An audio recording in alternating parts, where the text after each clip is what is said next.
નમસ્કાર.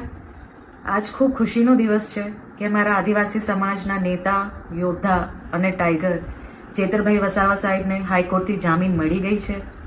આ શરતી જામીન મળી છે અને શરતી જામીન જે મળી છે એ જે શરતો લાગુ કરી છે એના ઉપર આગળ જે લીગલ ફોર્મેલિટીઝ છે કે લીગલ આગળ શું પ્રોસેસ કરવાનું છે એ અમે કરીશું.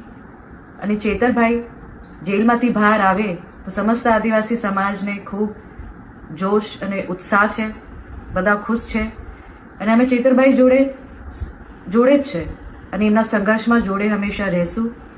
અને એ ખૂબ તપસ્યા કરીને બહાર આવ્યા છે. એમને ખોટી રીતે કેસમાં ફસાઈને જેલમાં મૂકવામાં આવ્યું હતું આ ભાજપ સરકાર થકી, પણ ન્યાયતંત્ર પર અમને વિશ્વાસ હતું અને આજે એમને એ જામીન મળી છે. તો અમે એ જ કહેવા માંગીએ છીએ કે ચેતરભાઈ વેલકમ, અમે તમારા જોડે છે અને સમસ્ત આદિવાસી સમાજ તમારા જોડે જ છે. ખૂબ ખૂબ આભાર. ધન્યવાદ.